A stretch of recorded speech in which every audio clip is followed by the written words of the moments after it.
A group of people ascends and descends stairs in a very busy, crowded train station. Figure 1.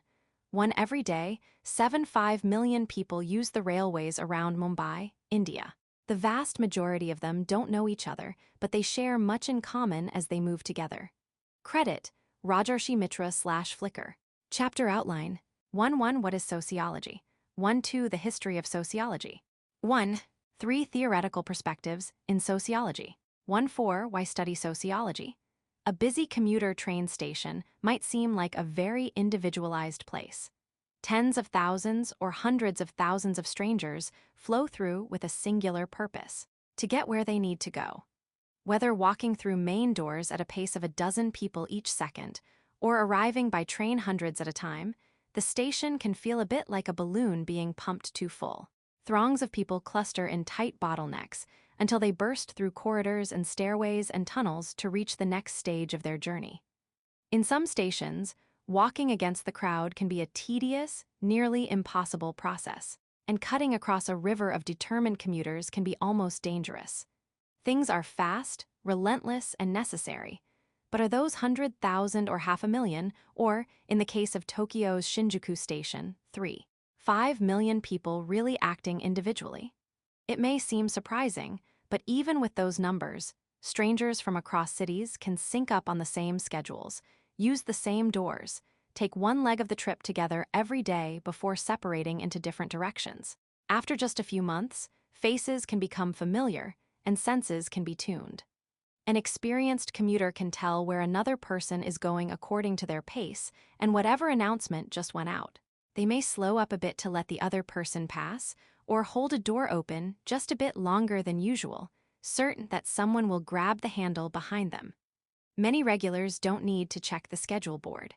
They sense whether a train is running late or whether a track has changed simply by the movement of the crowd. And then the customs develop: which side to walk on, how fast to go, where to stand, how much space to leave between people on the escalator. When you board early, which seat should you take? When you see someone running for the train, do you jam the closing door with your foot? How does the crowd treat people who ask for food or money? What's the risk level in telling someone to be quiet? Very few of these behaviors are taught. None are written down. But the transit hub, that pocket of constant flow, is an echo of its society. It takes on some aspects of the city and country around it, but its people also form an informal group of their own. Sociologists, as you will learn, may study these people. Sociologists may seek to understand how they feel about their trip, be it proud or annoyed or just plain exhausted. Sociologists might study how length of commute relates to job satisfaction or family relationships. They may study the ways that conditions of a train station affect attitudes about government, or how the difficulty of commuting may lead people to relocate. This understanding isn't just a collection of interesting facts. It can influence government policy and spending decisions, employer interventions, and healthcare practices. The work sociologists do to understand our society, and the work you will do in learning about it, is meaningful to our lives and our futures. Learning objectives. By the end of this section, you should be able to explain concepts central to sociology, describe how different sociological perspectives have developed, what are society and culture. 4 people walk on a pathway in a dense forest. The person in the lead is using a wheelchair, and they all have backpacks. Figure 1.2 Sociologists learn about society while studying one-to-one and group interactions. Credit: Glacier NPS/Flickr. Sociology is the scientific and systematic study of groups and group interactions, societies and social interactions, from small and personal groups to very large groups. A group of people who live in a defined geographic area, who interact with one another, and who share a common culture is what sociologists call a society. Sociologists study all aspects and levels of society. Sociologists working from the micro-level study small groups and individual interactions, while those using macro-level analysis look at trends among and between large groups and societies. For example, a micro-level study might look at the accepted rules of conversation in various groups, such as among teenagers or business professionals. In contrast, a macro-level analysis might research the ways that language use has changed over time or in social media outlets. The term culture refers to the group's shared practices, values, and beliefs. Culture encompasses a group's way of life, from routine, everyday interactions to the most important parts of group members' lives. It includes everything produced by a society, including all the social rules. Sociologists often study culture using the sociological imagination, which pioneer sociologists seek. Wright Mills described as an awareness of the relationship between a person's behavior and experience and the wider culture that shape the person's choices and perceptions. It's a way of seeing our own and other people's behavior in relationship to history and social structure. 1959. One illustration of this is a person's decision to marry. In the United States, this choice is heavily influenced by individual feelings. However, the social acceptability of marriage relative to the person's circumstances also plays a part. Remember, though, that culture is a product of the people in a society.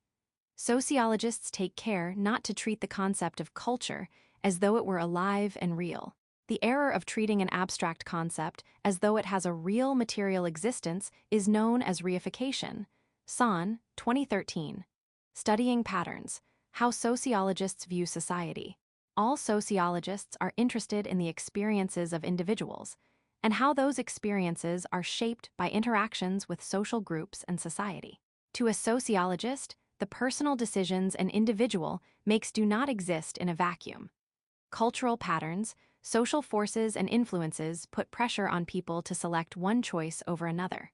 Sociologists try to identify these general patterns by examining the behavior of large groups of people living in the same society and experiencing the same societal pressures. Consider the changes in U.S. families. The typical family in past decades consisted of married parents living in a home with their unmarried children. Today, the percent of unmarried couples, same-sex couples, single-parent and single-adult households is increasing, as well as is the number of expanded households, in which extended family members such as grandparents, cousins, or adult children live together in the family home. While 15 million mothers still make up the majority of single parents, 3.5 million fathers are also raising their children alone. U.S. Census Bureau, 2020. Increasingly, single people and cohabitating couples are choosing to raise children outside of marriage through surrogates or adoption. Photo A shows 2 men and 2 children posing for a picture above a valley. Photo B shows a person pushing a baby carriage. Figure 1-3 modern U.S. families may be very different in makeup from what was historically typical. Credit A, Paul Brody/Flickr. B, Tony Alter/Wikimedia Commons. Some sociologists study social facts, the laws, morals, values, religious beliefs, customs, fashions, rituals, and cultural rules that govern social life that may contribute to these changes in the family. Do people in the United States view marriage and family differently over the years? Do they view them differently than Peruvians? Do employment and economic conditions play a role in families? Other sociologists are studying the consequences of these new patterns, such as the ways children influence and are influenced by them, and/or the changing needs for education, housing, and healthcare. Sociologists identify and study patterns related to all kinds of contemporary social issues. The stop and frisk policy, the emergence of new political factions, how Twitter influences everyday communication. These are all examples of topics that sociologists might explore. Studying part and whole, how sociologists view social structures. A key component of the sociological perspective is the idea that the individual and society are inseparable. It is impossible to study one without the other. German sociologist Norbert Elias called the process of simultaneously analyzing the behavior of individuals and the society that shapes that behavior figuration. Consider religion. While people experience religion in a distinctly individual manner, religion exists in a larger social context as a social institution. For instance, an individual's religious practice may be influenced by what government dictates, holidays, teachers, places of worship, rituals, and so on. These influences underscore the important relationship between individual practices of religion and social pressures that influence that religious experience. Elias, 1978.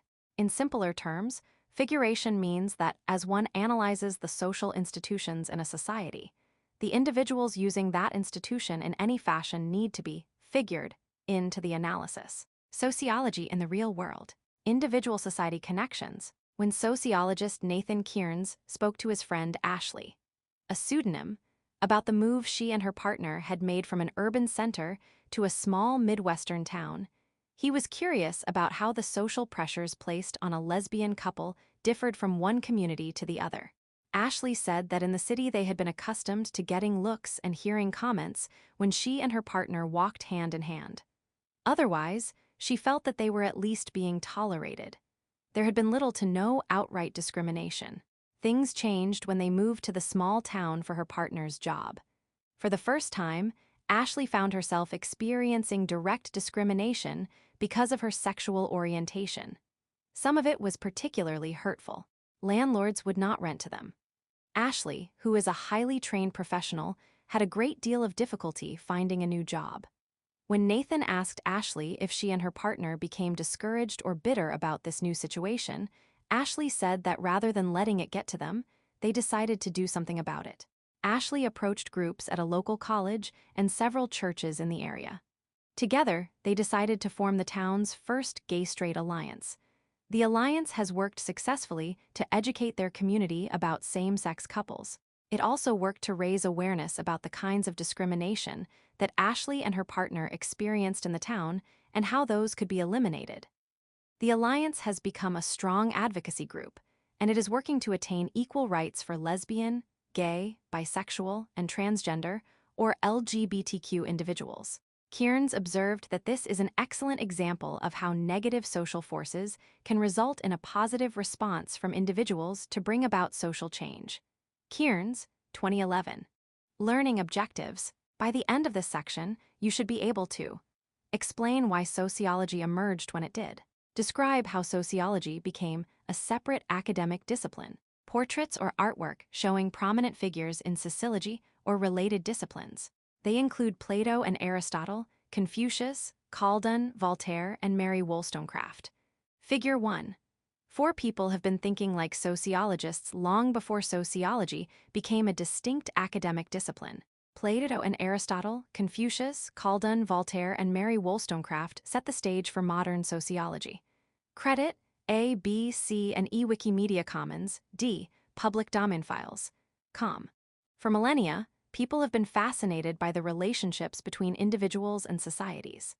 Many topics studied by ancient philosophers in their desire to describe an ideal society are still studied in modern sociology, including theories of social conflict, economics, social cohesion, and power in a continued attempt to describe an ideal society. Hanoum, 2003. Although we are more familiar with Western philosophers like Plato and his student, Aristotle, Eastern philosophers also thought about social issues. Until recently, we have very few texts that are non-religious in nature that theorize about social life. From 4th century through the 19th century, the Catholic Church was the seat of power from today's Turkey in the East to Western and Northern Europe, including the British Isles. Monks who were charged with rewriting holy texts by hand and the aristocracy were literate. Moreover, the Church consolidated power. In the year 800, Pope Leo III named Charlemagne, the King of Francia, today's France, Belgium, Netherlands, and Germany, Emperor of the Holy Roman Empire, giving one individual significant control over most of Europe. Doing so gave the Catholic Church the power to maintain its own traditions and to safeguard them from the influence of people practicing other religions. If any social patterns challenged any belief of the Church, those practitioners were often massacred, burned at the stake, or labeled heretics. As a result, the records that we have are extremely subjective and do not offer an unbiased view of social practice. In the 13th century, Ma Tuanlin, a Chinese historian, was the first to record, in his seminal encyclopedia titled General Study of Literary Remains, the social dynamics underlying and generating historical development.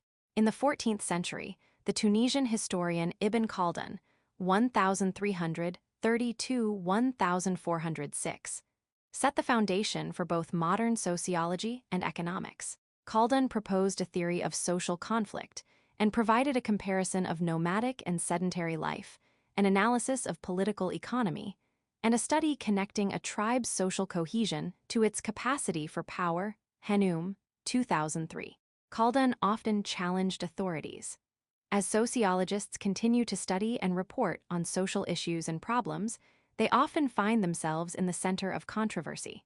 From 1347 to 1522, the bubonic plague ravaged Europe, killing up to 35% of population. Armstrong, 2019.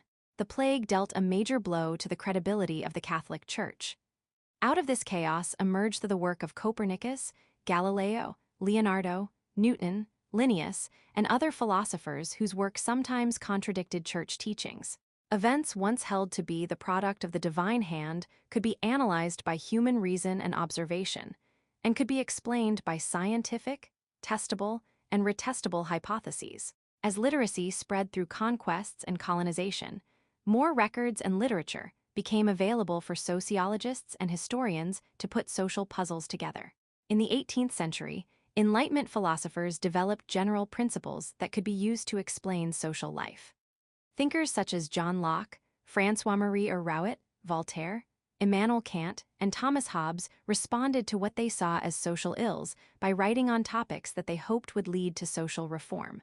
Mary Wollstonecraft, 1759-1797, wrote about women's conditions in society. Like Harriet Martineau and Jane Addams, her works were long ignored by the male academic structure.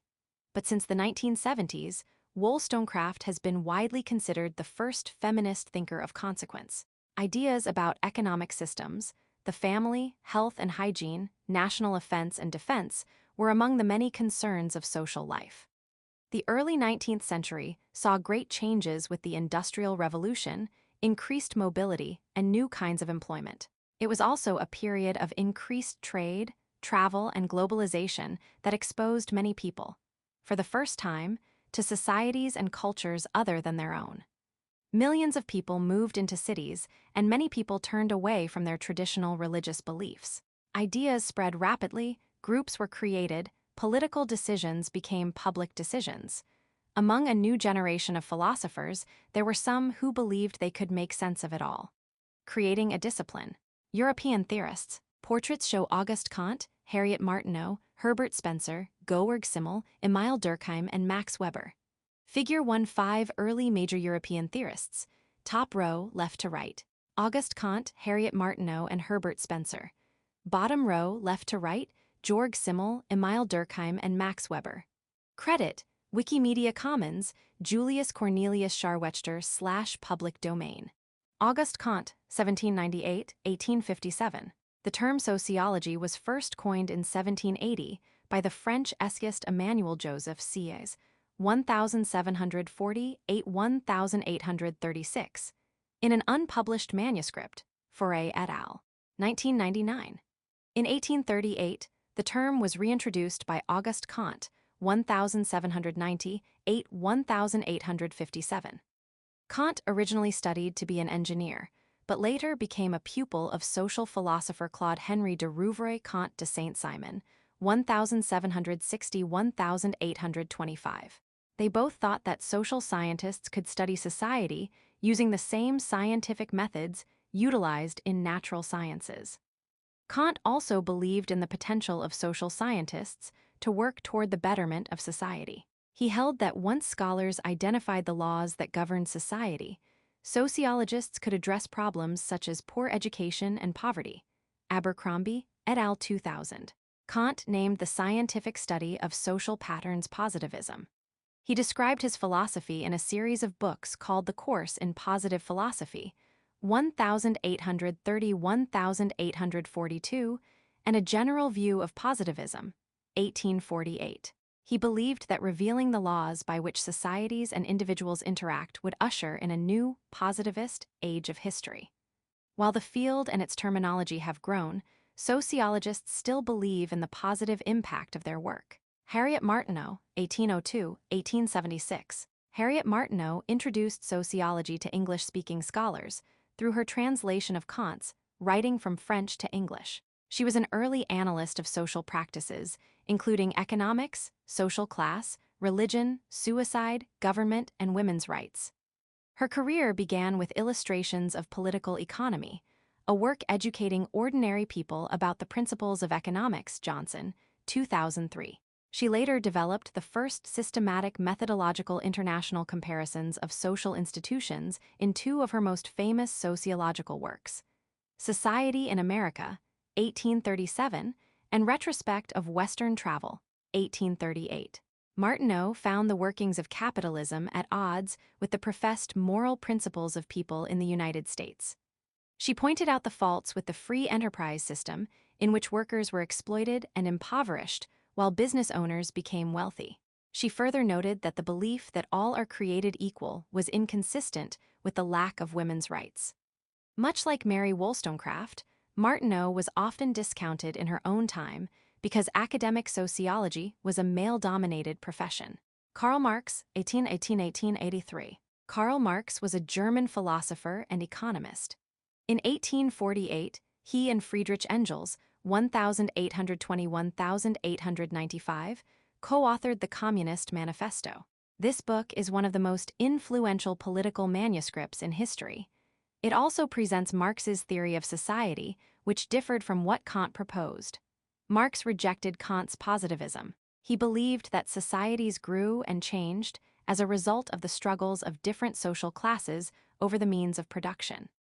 At the time he was developing his theories, the Industrial Revolution and the rise of capitalism led to great disparities in wealth between the owners of the factories and workers. Capitalism, an economic system characterized by private or corporate ownership of goods and the means to produce them, had developed in many nations. Marx predicted that inequalities of capitalism would become so extreme that workers would eventually revolt. This would lead to the collapse of capitalism, which would be replaced by communism. Communism is an economic system under which there is no private or corporate ownership. Everything is owned communally and distributed as needed. Marx believed that communism was a more equitable system than capitalism.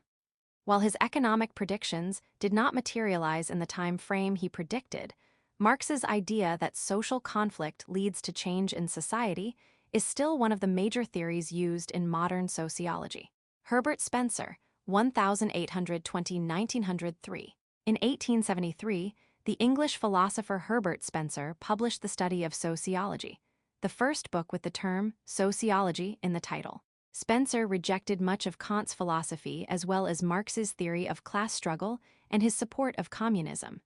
Instead, he favored a form of government that allowed market forces to control capitalism. His work influenced many early sociologists, including Emile Durkheim, 1858–1917. Spencer, using Charles Darwin's work as a comparison, said, "This survival of the fittest, which I have here sought to express in mechanical terms, is that which Mr. Darwin has called natural selection, or the preservation of favored races in the struggle for life." Spencer, 1864. The statement is often misinterpreted and adopted by those who believe in the superiority of one race over another. Georg Simmel, 1858–1918. Georg Simmel was a German art critic who wrote widely on social and political issues as well. Simmel took an anti-positivism stance and addressed topics such as social conflict, the function of money, individual identity in city life, and the European fear of outsiders. Stapley, 2010. Much of his work focused on micro-level theories and analyzed the dynamics of two-person and three-person groups. His work also emphasized individual culture as the creative capacities of individuals. Ritzer and Goodman, 2004. Emile Durkheim, 1858–1917. Emile Durkheim helped establish sociology as a formal academic discipline by establishing the first European Department of Sociology at the University of Bordeaux in 1895, and by publishing his Rules of the Sociological Method in 1895. In Division of Labor in Society, 1893, Durkheim further laid out his theory on how societies transformed from a primitive state into a capitalist, industrial society. According to Durkheim, people rise to their proper levels in society based on merit. Durkheim believed that sociologists could study objective social facts, Poggi, 2000. He also believed that through such studies it would be possible to determine if a society was healthy or pathological. Healthy societies were stable, while pathological societies experienced a breakdown in social norms. In 1897, Durkheim attempted to demonstrate the effectiveness of his rules of social research when he published a work titled Suicide. Durkheim examined suicide statistics in different police districts to research differences between Catholic and Protestant communities. He attributed the differences to socio-religious forces rather than to individual or psychological causes. Max Weber, 1864–1920. Prominent sociologist Max Weber established a sociology department in Germany at the Ludwig Maximilians University of Munich in 1919. Weber wrote on many topics related to sociology, including political change in Russia and social forces that affect factory workers. He is known best for his 1904 book, The Protestant Ethic and the Spirit of Capitalism. The theory that Weber sets forth in this book is still controversial. Some believe that Weber argued that the beliefs of many Protestants, especially Calvinists, led to the rise of capitalism. Others interpret it as simply claiming that the ideologies of capitalism and Protestantism are complementary. Weber believed that it was difficult, if not impossible, to use standard scientific methods to accurately predict the behavior of groups, as some sociologists hope to do.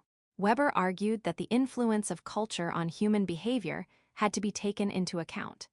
This even applied to the researchers themselves, who should be aware of how their own cultural biases could influence their research. To deal with this problem, Weber and Wilhelm Dilthey introduced the concept of Verstehen, a German word that means to understand in a deep way. In seeking Verstehen, outside observers of a social world, an entire culture or a small setting, attempt to understand it from an insider's point of view. In The Nature of Social Action, Weber described sociology as striving to interpret the meaning of social action, and thereby give a causal explanation of the way in which action proceeds and the effects it produces. He and other like-minded sociologists proposed a philosophy of antipositivism, whereby social researchers would strive for subjectivity as they work to represent social processes, cultural norms, and societal values. This approach led to some research methods whose aim was not to generalize or predict traditional in science, but to systematically gain an in-depth understanding of social worlds. The different approaches to research based on positivism or antipositivism are often considered the foundation for the differences found today between quantitative sociology and qualitative sociology. Quantitative sociology uses statistical methods, such as surveys with large numbers of participants. Researchers analyze data using statistical techniques to see if they can uncover patterns of human behavior. Qualitative sociology seeks to understand human behavior by learning about it through in-depth interviews, focus groups, and analysis of content sources, like books, magazines, journals, and popular media. Social policy and debate. Should we raise the minimum wage? During his hard-fought 2020 campaign, President Joe Biden promised Americans that he would raise the federal minimum wage. Opponents of raising the minimum wage argue that some workers would get larger paychecks, while others would lose their jobs, and companies would be less likely to hire new workers because of the increased cost of paying them. Biden and other proponents of raising the minimum wage contend that some job loss would be greatly offset by the positive effects on the standard of living of low-wage workers, and reducing the income gap between the rich and poor. Sociologists may consider the minimum wage issue from differing perspectives as well. How much of an impact would a minimum wage raise have for a single mother? Some might study the economic effects, such as her ability to pay bills and keep food on the table. Others might look at how reduced economic stress could improve family relationships. Some sociologists might research the impact on the status of small business owners. These could all be examples of public sociology, a branch of sociology that strives to bring sociological dialogue to public forums. The goals of public sociology are to increase understanding of the social factors that underlie social problems and assist in finding solutions. According to Michael Burawoy, 2005, the challenge of public sociology is to engage multiple publics in multiple ways. Applying the discipline, American theorists and practitioners. Portraits of William Sumner, W. E. B. Du Bois and Jane Addams. Figure 1-6 from left to right, William Sumner, W. E. B. Du Bois and Jane Addams. Credit A, B, and C, Wikimedia Commons. In the early 1900s, sociology reached universities in the United States. William Sumner held the first professorship in sociology, Yale University. Franklin Giddings was the first full professor of sociology, Columbia University, and Albion Small wrote the first sociology textbook. Early American sociologists tested and applied the theories of the Europeans and became leaders in social research. Lester Ward, 1841-1913, developed social research methods and argued for the use of the scientific method and quantitative data, Chapter 2, to show the effectiveness of policies. In order for sociology to gain respectability in American academia, social researchers understood that they must adopt empirical approaches. W. E. B. Du Bois, 1868-1963. William Edward Burgart, W. E. B. Du Bois, a Harvard-trained historian, pioneered the use of rigorous empirical methodology into sociology. His groundbreaking 1896-1897 study of the African American community in Philadelphia incorporated hundreds of interviews Du Bois conducted in order to document the familial and employment structures and assess the chief challenges of the community. These new, comprehensive research methods stood in stark contrast to the less scientific practices of the time, which Du Bois critiqued as being similar to doing research as if through the window of a moving car. His scientific approach became highly influential to entire schools of sociological study and is considered a forerunner to contemporary practices. Additionally, Du Bois' 1899 publication provided empirical evidence to challenge pseudoscientific ideas of biological racism. Morris, 2015. Green and Wortham, 2018, which had been used as justification to oppress people of different races. Du Bois also played a prominent role in the effort to increase rights for Black people. Concerned at the slow pace of progress and advice from some Black leaders to be more accommodating of racism, Du Bois became a leader in what would later be known as the Niagara Movement. In 1905, he and others drafted a declaration that called for immediate political, economic, and social equality for African Americans. A few years later, he helped found the National Association for the Advancement of Colored People, NAACP, and served as its director of publications. Thorstein Veblen, 1857-1929. After a brief stint as an unemployed college graduate, Thorstein Veblen began to study the economy through a social lens, writing about the leisure class, the business class, and other areas that touched on the idea of working itself. He researched the chronically unemployed, the currently unemployed, the working classes, and the impact of technology and business within society. Veblen is known as a co-founder of the branch or school of institutional economics. Jane Addams, 1860-1935. Jane Addams founded Hull House, a center that served needy immigrants through social and educational programs while providing extensive opportunities for sociological research. Founded in Chicago, Addams worked closely with University of Chicago's Chicago School of Sociology. This school of thought places much importance on environment in which relationships and behaviors develop. Research conducted at Hull House informed child labor, immigration, healthcare, and other areas of public policy. Charles Horton Cooley, 1864-1929. Charles Horton Cooley posited that individuals compare themselves to others in order to check themselves against social standards and remain part of the group. Calling this idea the looking-glass self, Cooley argued that we see ourselves by the reactions of others with whom we interact. If someone reacts positively to our behavior, theoretically we will continue that behavior. He wrote substantially on what he saw as the order of life in human nature and the social order, 1902, followed by social organization in 1909.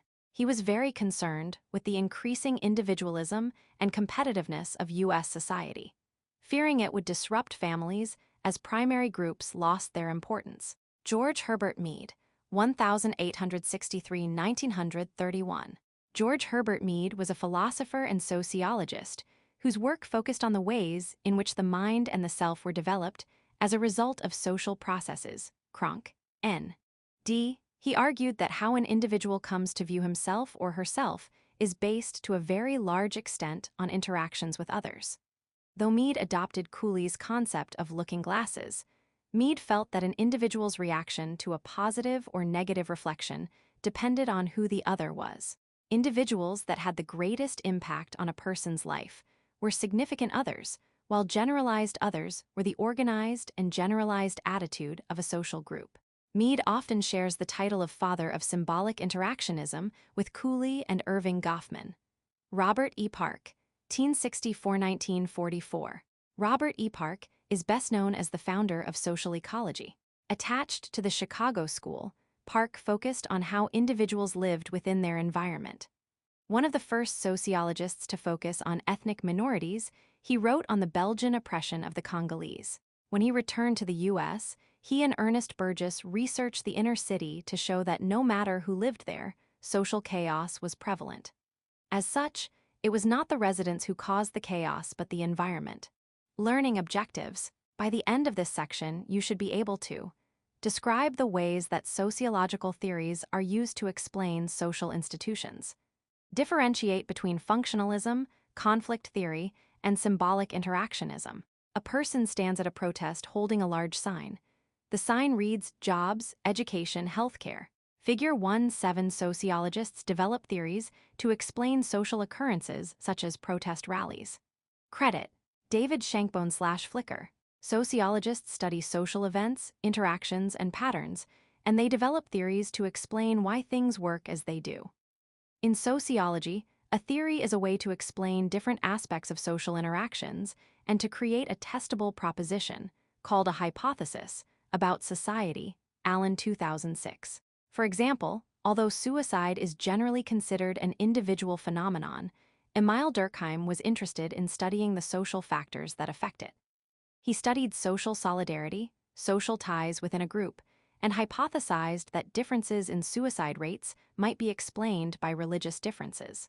Durkheim gathered a large amount of data about Europeans and found that Protestants were more likely to commit suicide than Catholics. His work supports the utility of theory in sociological research. Theories vary in scope depending on the scale of the issues that they are meant to explain. Macro-level theories relate to large-scale issues and large groups of people, while micro-level theories look at very specific relationships between individuals or small groups. Grand theories attempt to explain large-scale relationships and answer fundamental questions such as why societies form and why they change. Sociological theory is constantly evolving and should never be considered complete. Classic sociological theories are still considered important and current, but new sociological theories build upon the work of their predecessors and add to them. Calhoun, 2002. In sociology, a few theories provide broad perspectives that help explain many different aspects of social life, and these are called paradigms. Paradigms are philosophical and theoretical frameworks used within a discipline to formulate theories, generalizations, and the experiments performed in support of them. 3 paradigms have come to dominate sociological thinking because they provide useful explanations: structural functionalism, conflict theory, and symbolic interactionism. Sociological theories/paradigms level of analysis focus analogies, questions that might be asked. Structural functionalism, macro or mid the way, each part of society functions together to contribute to the functioning of the whole. How each organ works to keep your body healthy or not. How does education work to transmit culture? Conflict theory, macro, the way inequities and inequalities contribute to social, political, and power differences and how they perpetuate power. The ones with the most toys wins, and they will change the rules to the games to keep winning. Does education transmit only the values of the most dominant groups? Symbolic interactionism, micro the way one-on-one interactions and communications behave. What's it mean to be an X? How do students react to cultural messages in school? Table 1 sociological theories or perspectives. Different sociological perspectives enable sociologists to view social issues through a variety of useful lenses. Functionalism.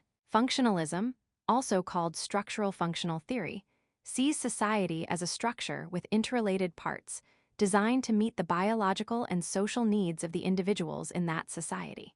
Functionalism grew out of the writings of English philosopher and biologist Herbert Spencer, who saw similarities between society and the human body. He argued that just as the various organs of the body work together to keep the body functioning, the various parts of society work together to keep society functioning. Spencer, 1898. The parts of society that Spencer referred to were the social institutions, or patterns of beliefs and behaviors focused on meeting social needs, such as government, education, family, healthcare, religion, and the economy. Emile Durkheim applied Spencer's theory to explain how societies change and survive over time. Durkheim believed that society is a complex system of interrelated and interdependent parts that work together to maintain stability.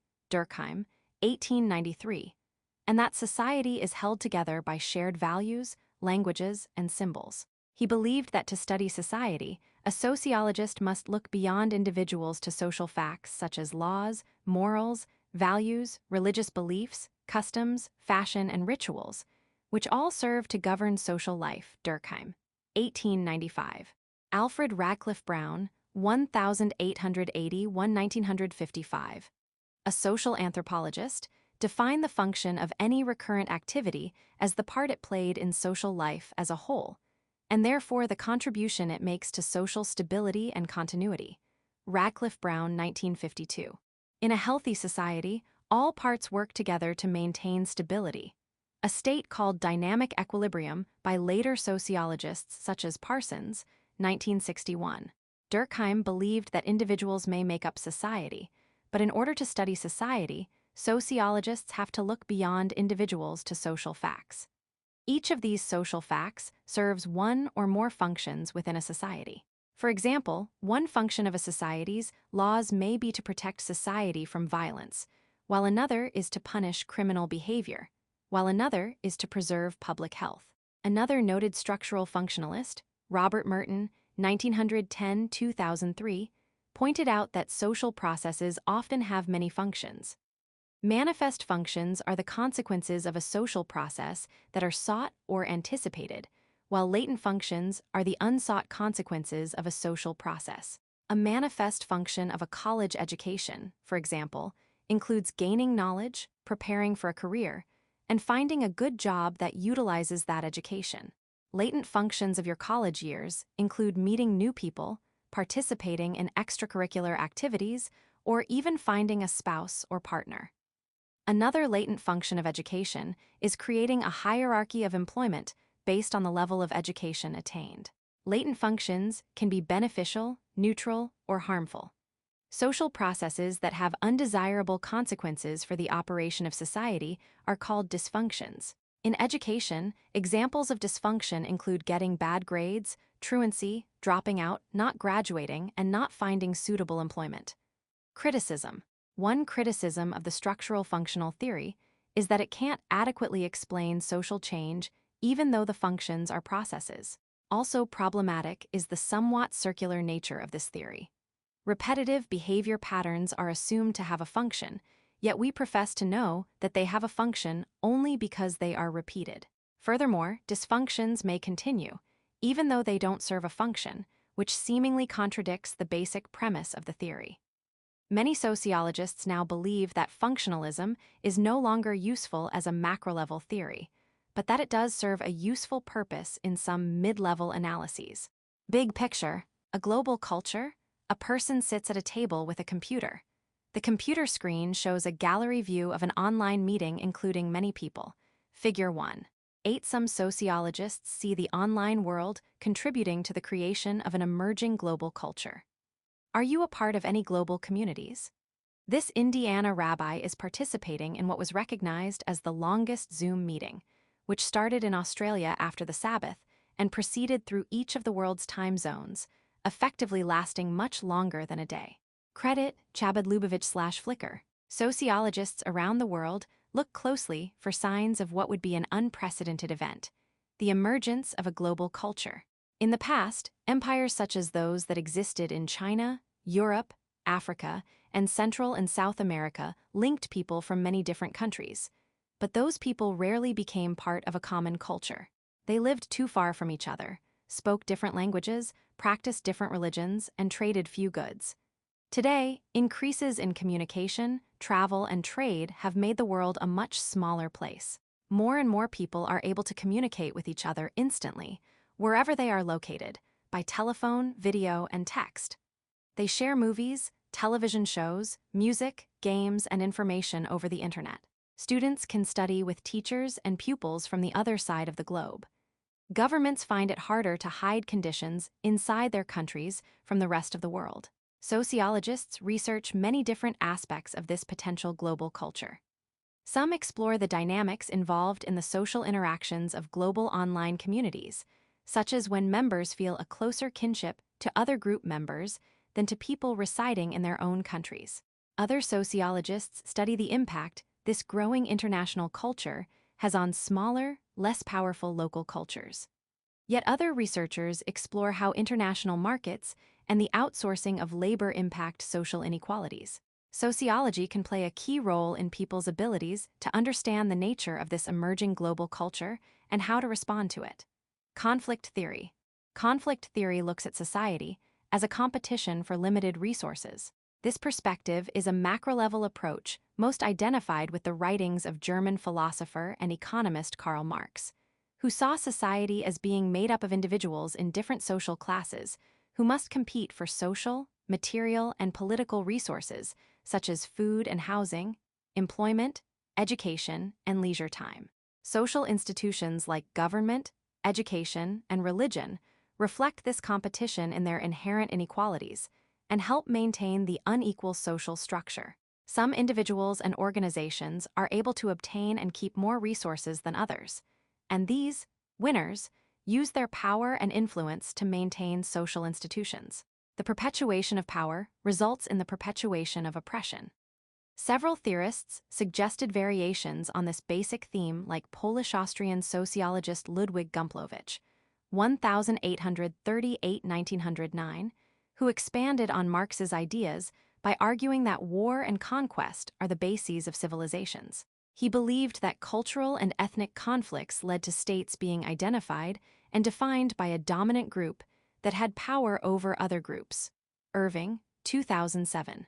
German sociologist Max Weber, 1864–1920, agreed with Marx but also believed that, in addition to economic inequalities, inequalities of political power and social structure cause conflict. Weber noted that different groups were affected differently based on education, race, and gender, and that people's reactions to inequality were moderated by class differences and rates of social mobility, as well as by perceptions about the legitimacy of those in power.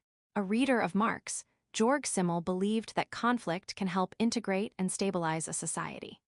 He said that the intensity of the conflict varies depending on the emotional involvement of the parties, the degree of solidarity within the opposing groups, and the clarity and limited nature of the goals. Simmel also showed that groups work to create internal solidarity, centralize power, and reduce dissent. The stronger the bond, the weaker the discord. Resolving conflicts can reduce tension and hostility and can pave the way for future agreements.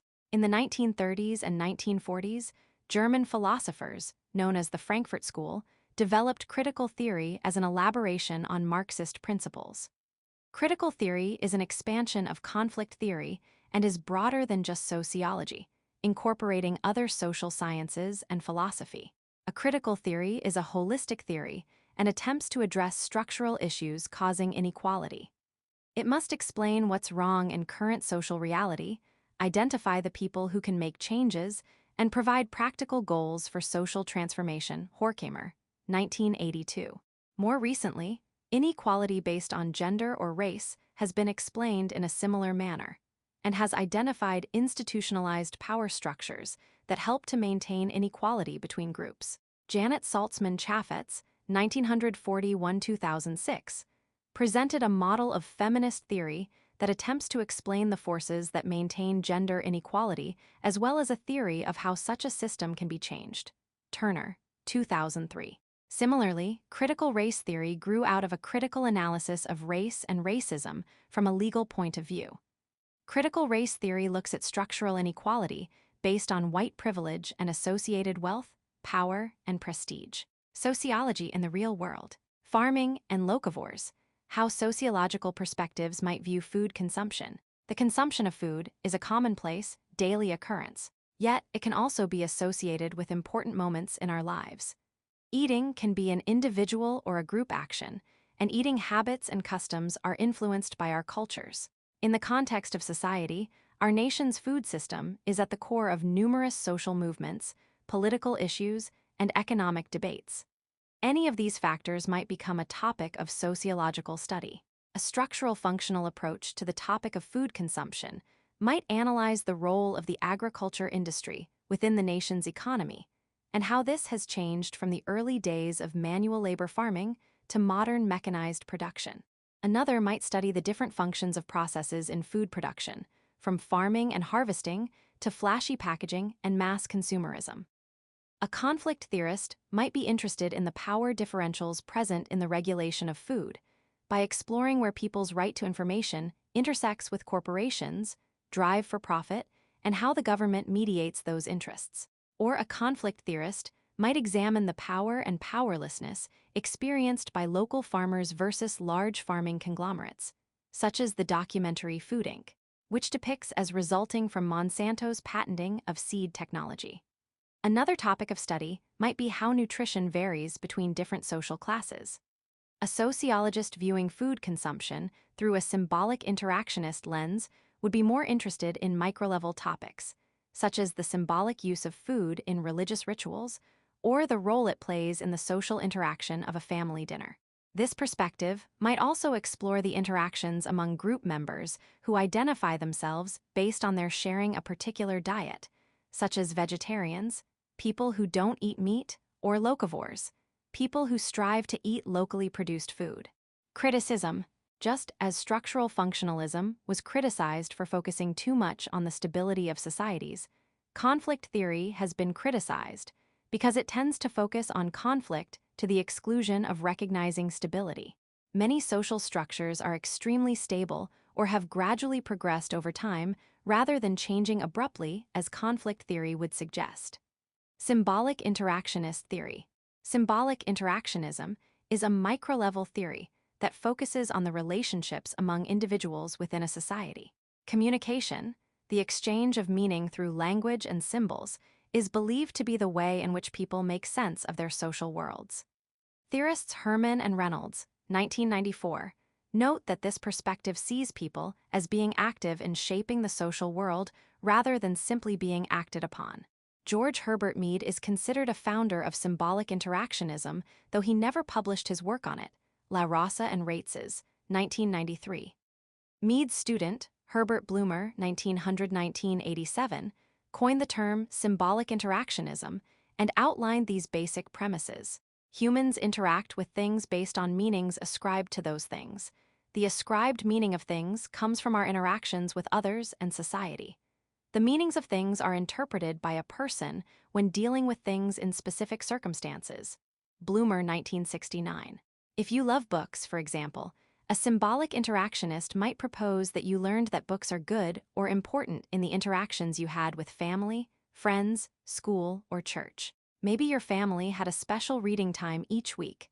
Getting your library card was treated as a special event, or bedtime stories were associated with warmth and comfort. Social scientists who apply symbolic interactionist thinking look for patterns of interaction between individuals. Their studies often involve observation of one-on-one interactions. For example, while a conflict theorist studying a political protest might focus on class difference, a symbolic interactionist would be more interested in how individuals in the protesting group interact, as well as the signs and symbols protesters use to communicate their message. The focus on the importance of symbols in building a society led sociologists like Irving Goffman, 1922-1982, to develop a technique called dramaturgical analysis. Goffman used theater as an analogy for social interaction and recognized that people's interactions showed patterns of cultural scripts. He argued that individuals were actors in a play. We switched roles, sometimes minute to minute, for example, from student or daughter to dog walker. Because it can be unclear what part a person may play in a given situation, he or she has to improvise his or her role as the situation unfolds.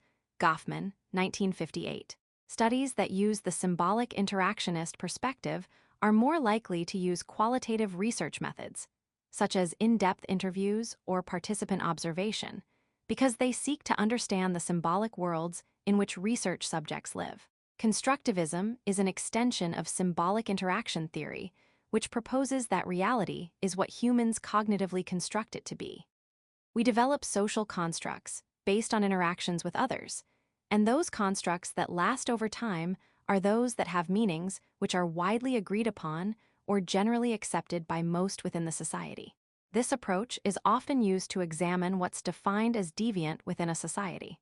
There is no absolute definition of deviance, and different societies have constructed different meanings for deviance, as well as associating different behaviors with deviance. One situation that illustrates this is what you believe you're to do if you find a wallet in the street. In the United States, turning the wallet in to local authorities would be considered the appropriate action, and to keep the wallet would be seen as deviant. In contrast, many Eastern societies would consider it much more appropriate to keep the wallet and search for the owner yourself. Turning it over to someone else, even the authorities, would be considered deviant behavior. Criticism. Research done from this perspective is often scrutinized because of the difficulty of remaining objective. Others criticize the extremely narrow focus on symbolic interaction. Proponents, of course, consider this one of its greatest strengths. Sociological theory today. These three approaches still provide the main foundation of modern sociological theory, though they have evolved. Structural functionalism was a dominant force after World War II and until the 1960s and 1970s. At that time, sociologists began to feel that structural functionalism did not sufficiently explain the rapid social changes happening in the United States at that time. The women's movement and the civil rights movement forced academics to develop approaches to study these emerging social practices. Conflict theory then gained prominence, with its emphasis on institutionalized social inequality. Critical theory, and the particular aspects of feminist theory and critical race theory, focused on creating social change through the application of sociological principles. The field saw a renewed emphasis on helping ordinary people understand sociology principles in the form of public sociology. Gaining prominence in the wake of Mead's work in the 1920s and 1930s, symbolic interactionism declined in influence during the 1960s and 1970s, only to be revitalized at the turn of the 21st century. Stryker, 1987. Postmodern social theory developed in the 1980s to look at society through an entirely new lens, by rejecting previous macro-level attempts to explain social phenomena.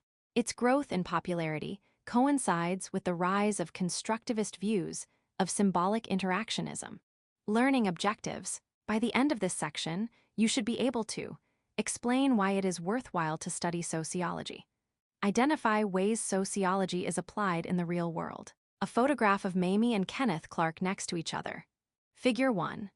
9. The research of Kenneth and Mamie Clark helped the Supreme Court decide to end separate but equal racial segregation in schools in the United States. Credit, University of Texas. When Elizabeth Eckford tried to enter Central High School in Little Rock, Arkansas, in September 1957, she was met by an angry crowd and was turned away by authorities, but she knew she had the law on her side. 3 years earlier in the landmark Brown versus the Board of Education decision, the U.S. Supreme Court had overturned 21 state laws that allowed Black and white people to be taught in separate school systems as long as the school systems were equal. The decision was nothing short of momentous, not only for education, but for a number of other segregation and discrimination issues that have lasted into this decade. And in that momentous decision, the Supreme Court cited the research of the husband and wife team of social scientists, Kenneth and Mamie Clark, as evidence that segregation generates in minority students a feeling of inferiority. In the doll test, for example, the Clarks showed children 4 dolls, 2 with white skin and yellow hair and 2 with brown skin and black hair. When asked which doll they preferred, the majority of black children chose the doll with the light skin doll, and they assigned positive characteristics to it. Most of the black children discarded the doll with the brown skin, the one that had a closer resemblance to themselves. When asked to choose the doll that looked like them, many children left the room, started to cry, and/or became depressed. The Clarks' research contributed to the Supreme Court's conclusion that separate but equal was damaging to students, and that separate facilities are unequal. Sociology and a Better Society. Since it was first founded, many people interested in sociology have been driven by the scholarly desire to contribute knowledge to this field, while others have seen it as a way not only to study society, but also to improve it. Besides desegregation, sociology has played a crucial role in many important social reforms, such as equal opportunity for women in the workplace, improved treatment for individuals with mental illnesses or learning disabilities, increased accessibility and accommodation for people with physical disabilities, the right of native populations to preserve their land and culture, and prison system reforms.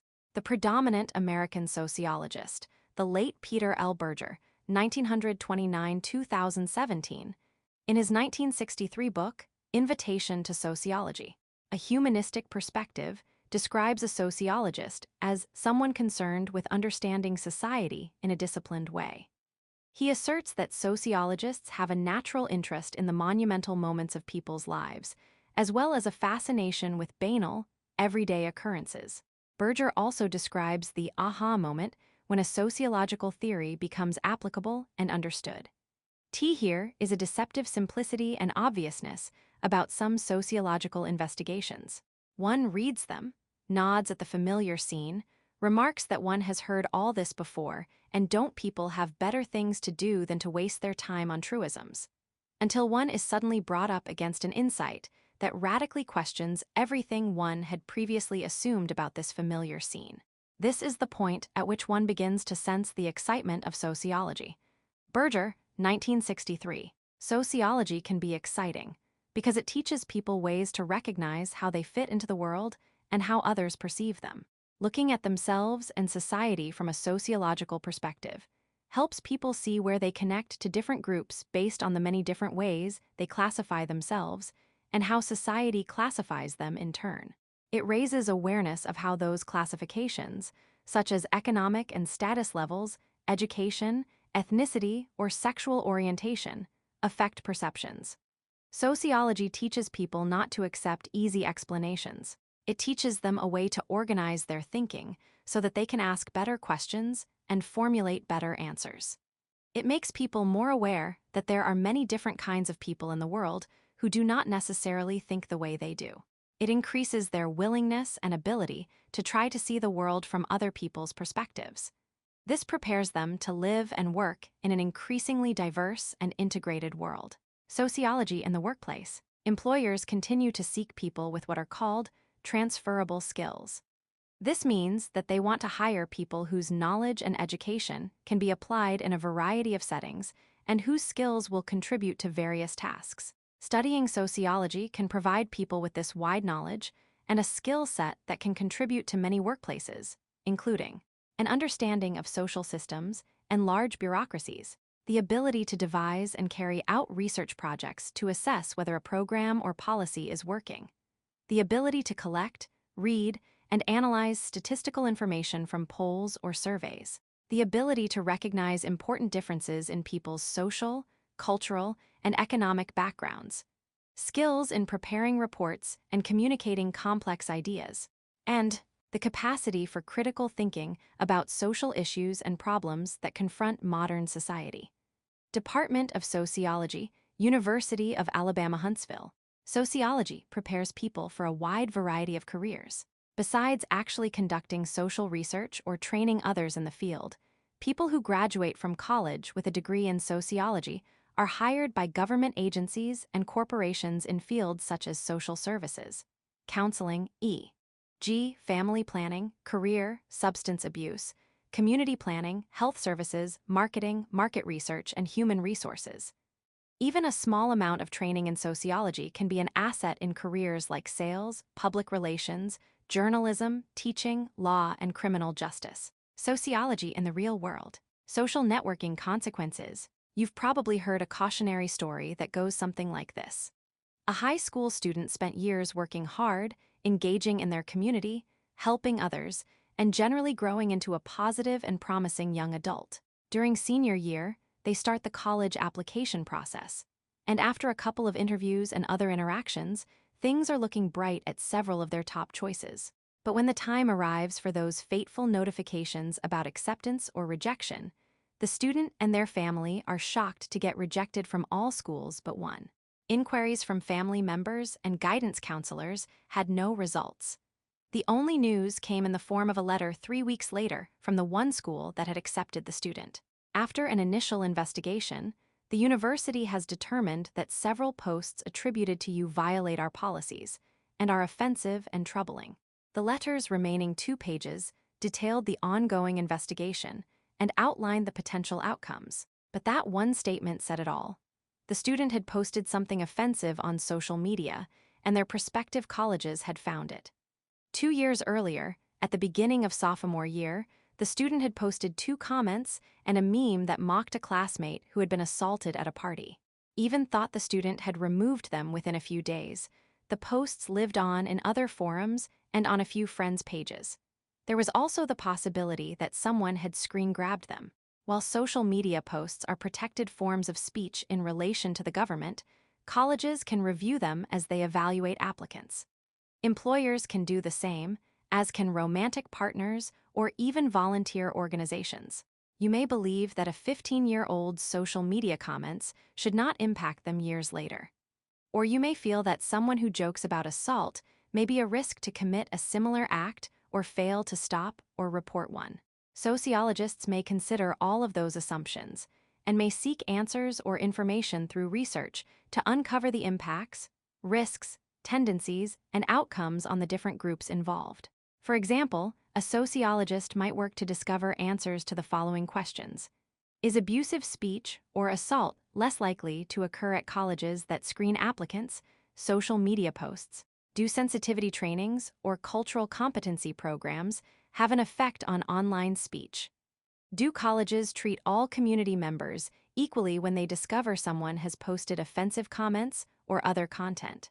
Are algorithms and artificial intelligence used to detect problematic comments biased against certain people or communities? None of these questions could be answered by a single study or even a group of them.